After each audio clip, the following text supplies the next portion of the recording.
അപ്പൊ എന്നെ സംബന്ധിച്ച് എന്റെ സുഹൃത്ത് പറഞ്ഞത് ചെയ്യുന്ന ജോലി കളയാതെ ആഴ്ചയിൽ 2000 രൂപ കിട്ടുന്ന. അപ്പൊ അതിനെന്ത് ചെയ്യണമെന്ന് ചോദിച്ചപ്പോൾ ആൾ പറഞ്ഞു, ഈ കമ്പനി മൈലേജ് എന്നാണ് ഇതിന്റെ പേര്, ഇതിന്നൊരു ആപ്ലിക്കേഷൻ ഫോം ഫില്ല് ചെയ്ത് കഴിഞ്ഞ ഒരു ID നമ്പർ കിട്ടും. ID നമ്പർ ഉപയോഗിച്ച് നിങ്ങൾക്ക് ഇഷ്ടമുള്ള ഉൽപ്പന്നങ്ങൾ വാങ്ങിക്കാം.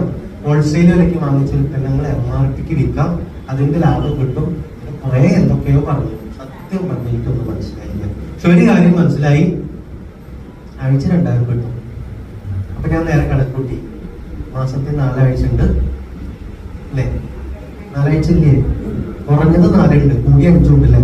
അപ്പൊ ആഴ്ച 2000 കിട്ടുകയാണെങ്കിൽ മാസത്തിൽ 4 എണ്ണം കിട്ടുകയാണെങ്കിൽ 8000 രൂപ കിട്ടും. എന്റെ ബൈക്കിന് ലോൺ അടയ്ക്കണം, ഇതിൽ കുടിക്കാൻ വേണ്ടി ചെറിയൊരു പൈസ അടയ്ക്കാനുണ്ട്.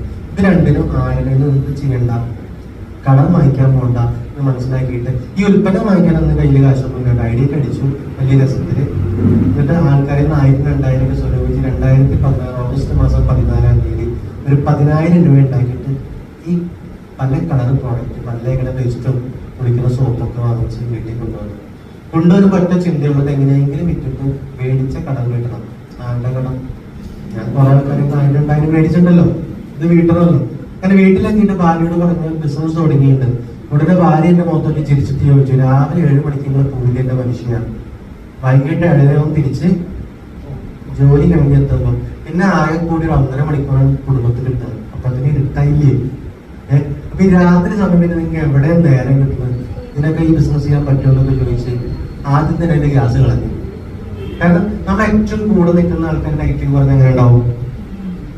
നമ്മളെ താങ്ങേണ്ട ആൾക്കാരെ പറ്റില്ല എന്നുകൊണ്ട് നമുക്ക് പിന്നെയും തളരില്ല. അങ്ങനെ രാത്രി പ്രോഡക്റ്റ് തിരിച്ചു മറിച്ച് നോക്കിയിട്ട് ഭാര്യ പറഞ്ഞു, ആയുർവേദ പ്രോഡക്റ്റ് നിങ്ങൾ പറഞ്ഞ ആരെങ്കിലും മേടിക്കുമോ? ഞാൻ തിരിച്ചു മറിച്ച് നോക്കിയിട്ട് പറഞ്ഞോ, ഞാൻ പറഞ്ഞ ആരും മേടിക്കില്ല. അപ്പോഴാണ് എനിക്ക് കാര്യം മനസ്സിലായത്, ഈ പണീനെ കൊണ്ട് പറ്റുന്ന പരിപാടിയല്ല. ഇവര് പറഞ്ഞില്ല 300 ആൾക്കാർക്ക് ഉൽപ്പന്നം കൊടുത്തു, 200 ആൾക്കാർക്ക് ഉൽപ്പന്നം കൊടുത്തു.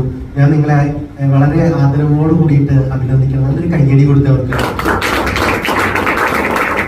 ഈ ചെറുപ്പക്കാരിൽ കുഴപ്പമുണ്ട് കേട്ടോ, അല്ലതാ വേണം. നിങ്ങൾക്ക് ഇല്ലാത്ത കുഴപ്പം ഞങ്ങൾക്ക് ഉണ്ടെന്നറിയോ? ഞങ്ങൾക്ക് ആകാതിമാന പ്രശ്നമാണ്. ഞങ്ങളുടെ പ്രശ്നം എന്താ വെച്ചാൽ അവരെന്ത് വിചാരിക്കും, ഇവരെന്ത് വിചാരിക്കും, ഇവരെന്തെങ്കിലും നമുക്ക് ഉണ്ടാക്കി തരുമോ? ഈ വിചാരം കൂടുതലൊക്കെ ഞങ്ങൾക്ക് ഉണ്ട്. അതാ ഞങ്ങളുടെയൊക്കെ പരാജയം.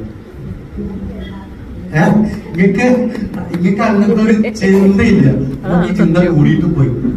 പക്ഷെ ആദ്യ സമയത്ത് നല്ല പ്രശ്നം തന്നെയായിരുന്നു. അപ്പൊ ഞാൻ സുഹൃത്തുക്കളോട് പറഞ്ഞു, സാറേ ഇതൊന്നും എന്നെ കൊണ്ട് വിൽക്കാൻ പറ്റില്ല. അദ്ദേഹം പറഞ്ഞത് കേട്ട് എന്റെ വീട്ടിലൊരു ജീവിതശൈലി ലോകത്തിന്റെ ക്ലാസ് സംഘടിപ്പിക്കുകയും പല്ലികളെ പേസ്റ്റും കുടിക്കുന്ന സോപ്പൊക്കെ ആദ്യം അങ്ങനെ കൊടുത്ത് ഒരു 10000 രൂപയുടെ പ്രൊഡക്റ്റ് 15000 രൂപയ്ക്ക് ഞാൻ